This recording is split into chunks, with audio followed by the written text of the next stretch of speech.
you are facing up to 6 months in jail and or a $2,000 fine.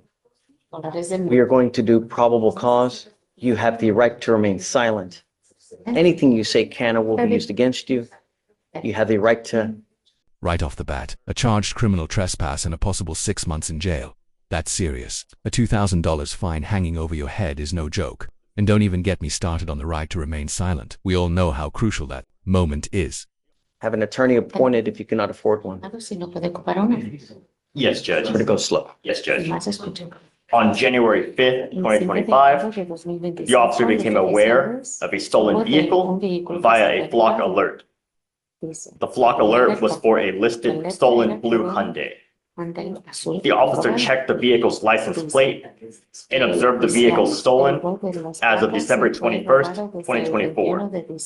The officer observed the vehicle turning northbound onto East Tex Freeway, taking the ramp heading north on East Tex Freeway, and ran the license plate, confirming the vehicle to be stolen. A traffic stop was initiated. The officer announced themselves as HPD while giving command to turn off the vehicle and place hands out of the vehicle. The defendant, the front passenger, was the last to exit the vehicle, and the officer made contact with the complainant, and the complainant stated he did not know the defendant, did not give the defendant authorization to operate the vehicle.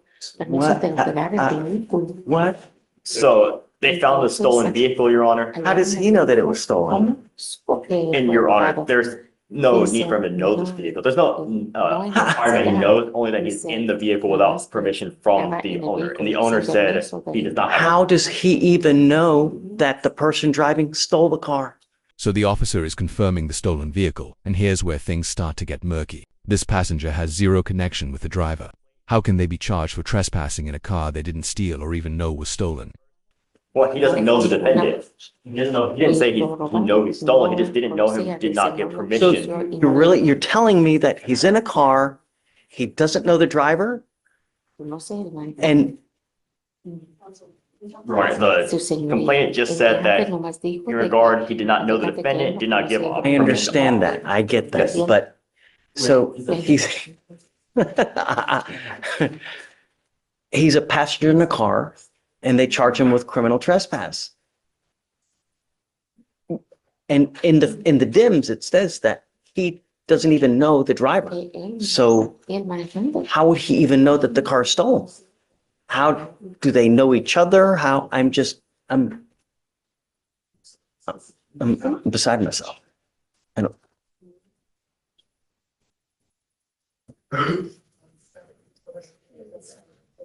When a criminal trespass requires some kind of like notice that, hey man, you know,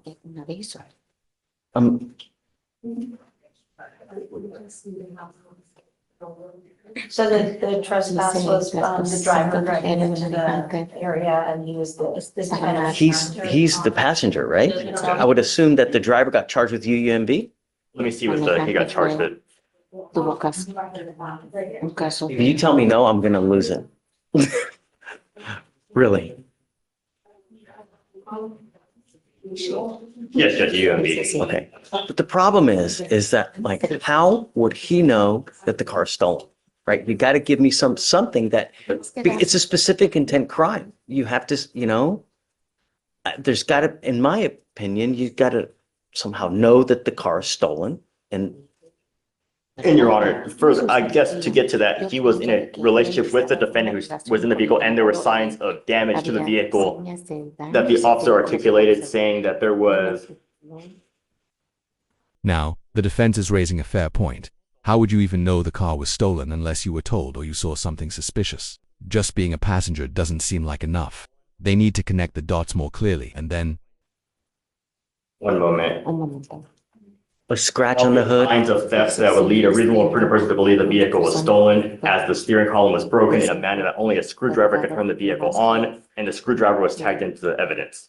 So there was damage from a screwdriver in the vehicle indicating that it was stolen, and this defendant was in a relationship with the driver of the vehicle that And then Did furthermore, you just tell me that they didn't know each other? no, the complainant does not know the defendant. Oh, okay, but I thought you also said that the driver and, No, Your Honor, and it may just be misunderstanding because of me, but it's the complainant saying he does not know this defendant and did not give permission to the defendant to operate the vehicle so there's enough there that a reasonable person would believe at the, he's in a stolen car. Stolen, yes. So the steering column, was it? was broken, and the officer said that in a manner only a screwdriver could turn the vehicle on.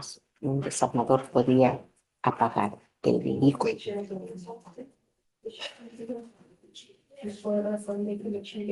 See, I don't know, because when I was young and dumb and 17, and, my friend had a CJ7, you ever been in those Jeeps that are just jalopy Jeeps, right? Yes, They Judge. always broke down. They always had a problem. We always, Jimmy rigged it as well, In this case, Judge, I believe there would be enough for PC because we have a vehicle with evidence of breaking into the vehicle with that damaged steering column. I've been in vehicles like that before. And we furthermore have a complainant saying he doesn't know the defendant in the vehicle.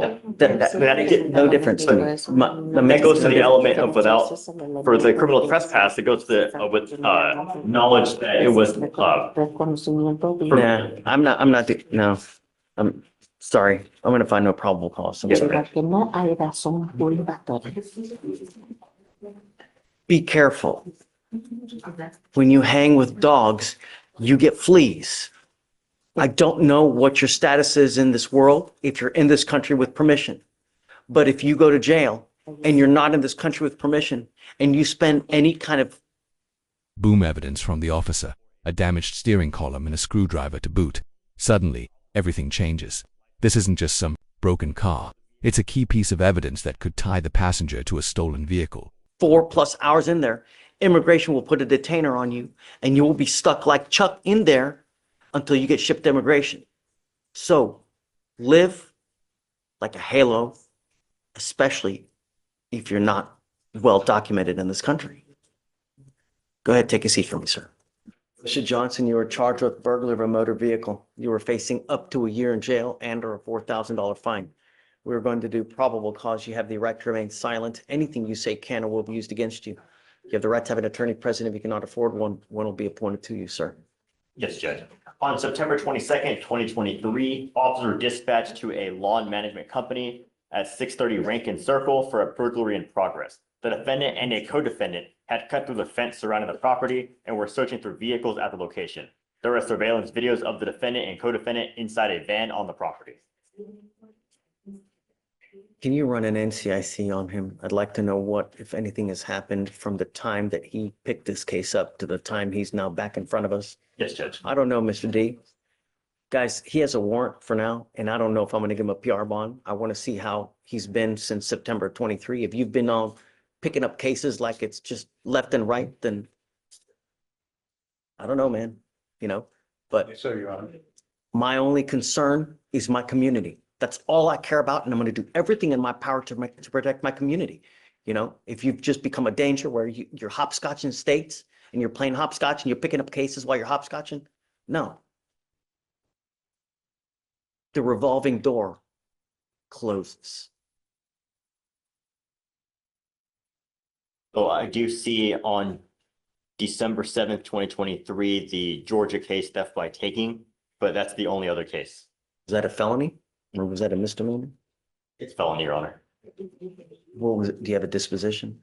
No, there's no disposition listed. 13 months per him, Judge. Anything else he's picked up? No, Your Honor. I have the, oh man, I speak. All right, let's see. I'm going to reinstate your bond now, but I'm not going to do it again. If you take flight on me again, I'm telling you, I'm going to make it high. No more PR bonds for you. You got a little kid in your charge, man. Be the good father that you should be. Teach them right, because they look on you for support and for them to do the right way. They see this. We don't need more. You know what I mean? Come on, man. Be better. I'm placing bond conditions on you now that you're not to go back to this location where this occurred and you're not to be in possession of weapons. Don't pick up any new cases. You've got a great lawyer here. Just listen to him. He'll take care of you. If I find that you're becoming a danger, you know what's going to happen. I don't have any tolerance. We have nothing but death and destruction on the news. I don't want any more. Do you understand? So, all right, man, good luck. Don't leave until you sign the bond conditions. Okay. Thank you. That states bond conditions? Yeah, Your Honor, can you hear me, sir? I can hear you. And let me tell you now that I really haven't seen a lawyer go above and beyond the call of duty as Bayoshi has done in this case. Everything and every time you have been back here is because of something that has happened.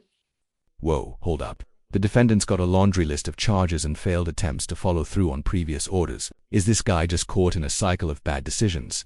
It's like a revolving door for the system. Here comes the judge with one last chance. Give it a week, or it's trial time. But will the defendant finally take responsibility and get their life together? Or will they fall back into old habits? Or I'm sorry, something that has failed to happen. The last time here, all you had to do was provide documentation that you could not afford whatever it was. You have failed to provide that documentation. As a result, they've now kicked you out of the program. I know that Bayoshi is going to give it one last shot as to whether he's able to either get the case dismissed, get you back in. I don't know. But I am now putting this baby to bed. So I will give you a week. Is that okay? Yes, Your Honor. That should be enough time. I am not waiving your appearance anymore. And in the next week, if he is unable to get you back into the program, if he is unable to get the case dismissed, you must either accept the plea bargain agreement from the state, or I will immediately set your case for trial, and it's going to be a very short trial setting. Do you understand? I understand, sir. It's unacceptable that we are now at 800 days, and they have literally over and over and over bent over backwards to help you. And if I were you, I would probably just, I can tell you now that Bayoshi's not very happy with you as well. I'm not happy with myself too. And So- I don't have power over the old situation. I don't want you to say anything. Don't say anything. There's nothing you need to say. The only thing that matters are actions. You telling us something it goes in one ear, it goes out the other ear. Because when you get out there, we still have issues. So I don't care. I'm giving Bayoshi a week to do what he can do. If it doesn't work out and it doesn't end up getting dismissed, you must be here in court. If you fail to appear, I'm going to revoke your bond. Do you understand? I understand, sir. Thank you, Your Honor. Hold on. Before Thank you, Your leaves, Honor. I want to give him the date. Oh, yep, you need to. Don't go, because I want to give you the date so I can mark everything down so that you knew exactly what day and what time you had to be here. Okay, sir. I'll be there. What day do you want, Bayoshi?